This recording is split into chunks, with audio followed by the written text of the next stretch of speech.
Welcome back to another episode of Rock Boys Football. Leaving the month of September, want to take a look at some risers and fallers for this Miami Hurricanes program. Now, I think you got to be clear on aggregate. This team has been very impressive to start the 2024 season. We're going to highlight some guys that not necessarily getting all the national media attention, but I think have given Miami some really good snaps to start the 2024 season. Also, want to talk about some players that we're going to quote unquote label them fallers, guys that I'm not necessarily out on, just guys that I want to see a little bit more from going into the month of October. Fired up to get into this one.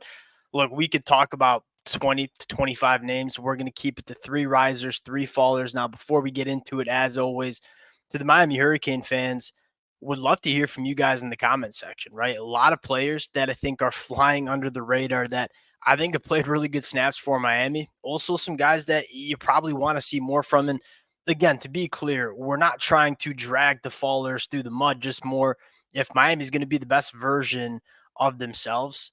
What names do we need to see start playing better football in the month of October? Let it fly in the comment section. If y'all do enjoy the content, consider subscribing to the channel. And without further ado, let's start with the positives and let's talk about three risers. Now, again, could we talk about guys like Cam Ward, guys like Xavier Estrepo, guys like Isaiah Horton?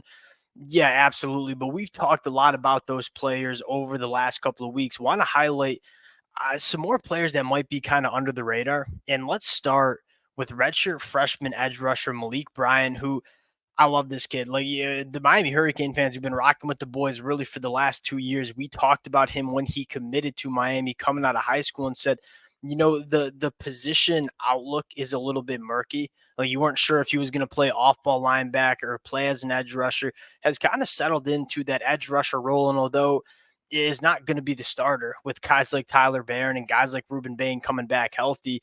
That being said, the limited snaps that this kid has gotten to start 2024, I think he's been extremely impressive. And yeah, he arguably the game-winning play on the fake field goal against Virginia Tech, but then Mario Cristobal rewards him with some more snaps in that second half when the game really mattered.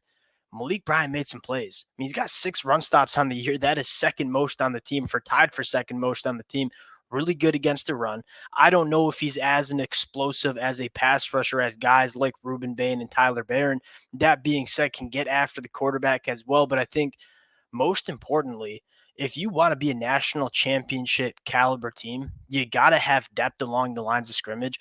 Guys like Malik Bryan standing out as line of scrimmage players, I think that's a massive storyline for Miami. Like Malik Bryant's a guy that you can rely on to give you 15 to 20 really good snaps in a football game. Keep Tyler Barron, keep Ruben Bain fresh throughout 4 quarters of a football game. That's how you get the fourth quarter performance that we saw Miami have Friday night against Virginia Tech. Malik Bryan again wasn't really sure what position this kid was going to play coming out of high school. Has kind of bounced around, has settled in as that edge rusher. He's only going to get better as he continues to get a little bit more comfortable at that position. Next one I want to talk about, and a guy that, again, flying under the radar, cornerback Donnie Hill. Wasn't necessarily, the flashiest transfer portal commitment that Miami landed, but he was exactly what the doctor ordered for this Hurricane secondary, where you were kind of young. You weren't necessarily sure what the rotation was going to look like. Donnie Hill did not start his season off as a starter, but has started the last 4 football games. Taking a look at the numbers, and he's only got a 6.8% missed tackle rate, exceptional for a cornerback that's forced to make a lot of tackles in space. 13 targets, has only given up 5 catches for 49 yards. That's a 38% completion percentage when targeted. I think Donnie Hill, again, is he going to be a top 20 NFL draft pick? Is he going to be a first team ACC guy? Probably not. But the reliability that he's given Miami at the cornerback position, again, that's massive. You talk about what it takes to win a national championship. You can't have holes in your roster. We had a big question mark about Miami and what they were in the secondary. Donnie Hill coming in, playing really good football, really big time news for the Miami Hurricanes. Last riser I want to talk about, and look, I kind of missed on this kid.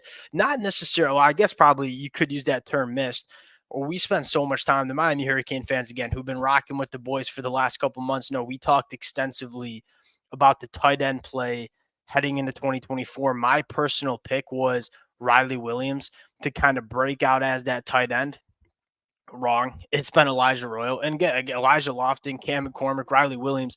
They've all been good football players for Miami. I think we're all fired up that the tight end position kind of stepping up to be difference makers.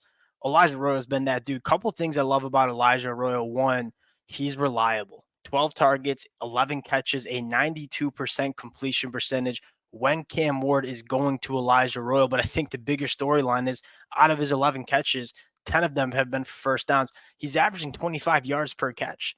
And this is a guy that is kind of a matchup nightmare. And you can go back to the high school profile, long, fluid, athletic pass catching tight end who's put on some weight, is a reliable run blocker as well.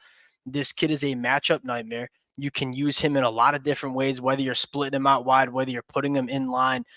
You can be creative in terms of how you want to use Elijah Royal, and more importantly, the matchups that you want to create with Elijah Royal. And at the end of the day, there's just not many players on defense that can deal with the size speed combination that Elijah Royal has. And we kind of knew he had it. Like, we saw the flashes early on in his career, obviously with the injuries, just didn't look like himself in 2023. Obviously, the quarterback play didn't help much.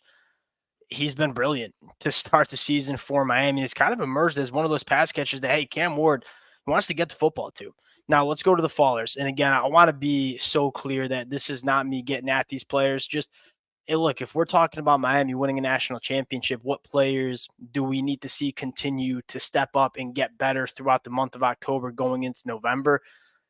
Let's start with running back Damian Martinez. And I kind of have been a little bit critical of Damian Martinez, not as much juicy, you might say, as what I feel like he had at Oregon State. Now, the one caveat I'll say with this conversation is Damian Martinez isn't a juiced up running back. Like, we kind of know what he is. He's 6 foot, he's 230. He wants to attack the line of scrimmage, be really physical. But you look at some of the numbers and say, only 7 missed tackles forced on the season on 54 carries, not a great number. Only 3.1 yards after contact per carry.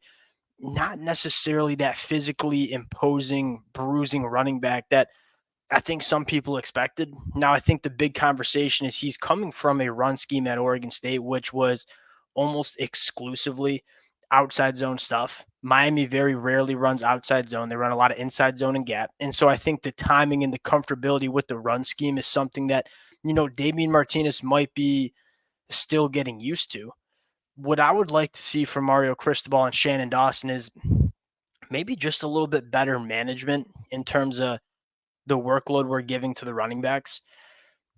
I think there's been some running backs that have been running the football a little bit better than Damian Martinez, and you got so many talented running backs. Damian Martinez certainly being one of them.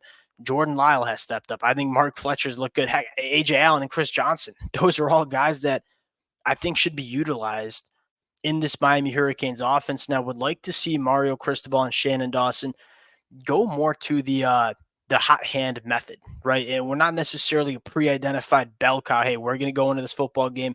We're going to get this kid all the touches.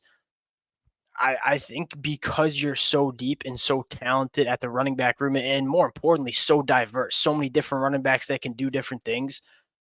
I'd like to see Mario Cristobal in Miami do a better job that, hey, we're running the football well with Mark Fletcher. Let's get him a little bit more touches in this game. And then next week, it might be Damian Martinez, who's running the football well, seeing the field, ride the hot hand. It doesn't seem like Miami's really riding the hot hand as much as I would like to see in terms of the rushing attack. And again, the running game has been good. They're just not going to it that often. I think, one, because of how good Cam Ward's been playing, but I think number two, I don't think it's as efficient as Miami would like.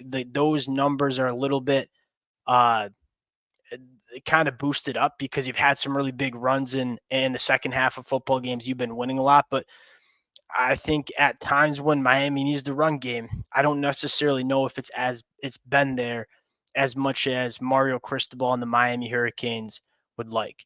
Next faller I want to talk about, I say faller maybe because my expectations are so high.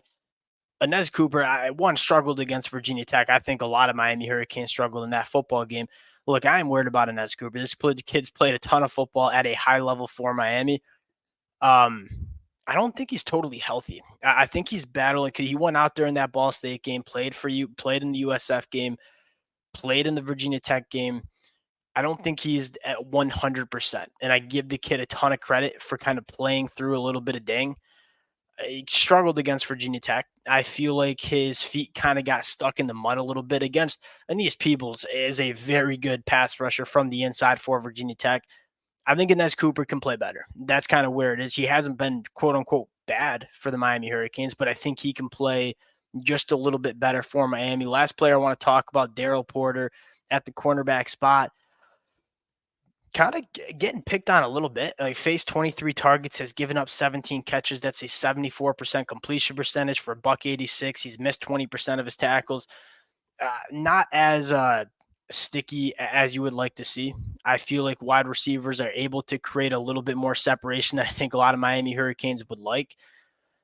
Kind of similar to Inez Cooper, and quite frankly, similar to Damian Martinez too. We've seen these kids play really good football. This does not mean they're bad football players. It just means haven't had their best couple of games to start the 2024 year. Again, Daryl Porter has played a ton of football for Miami, going to be a cornerback that they continue to rely on in the 2024 season. Just want to see him play a little bit better. Now, some honorable mentions that I have in my notes. One, Chris Johnson at the running back spot. Again, do we need him to be a bell cow in this Hurricanes offense? No. But man, when he touches the football, like, special things happen. And when Miami kind of gets into some of the ruts, which, to be fair, we haven't seen Miami get into many ruts on the offensive side of football, but when they do and they're looking for some juice, Chris Johnson, not only as a ball carrier, but as a pass catcher too, can give you some of that juice that you're looking for. Another shout out to give Jacoby George.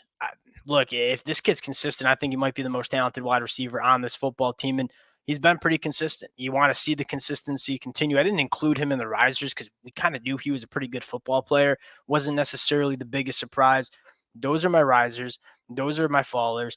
But at the end of the day, like, this Miami team's playing really good. They played a bad game against Virginia Tech. Were able to win ugly. We'll see how they look against Cal. I would expect a much better performance from this Hurricanes team. Appreciate you guys rocking with it again. Would love to hear from you guys in the comment section. Fallers, risers, guys that you think are playing good football, guys that you think might need to step it up a little bit. Appreciate y'all rocking with it. If you guys do enjoy the content, consider subscribing to the channel. Talk to y'all later.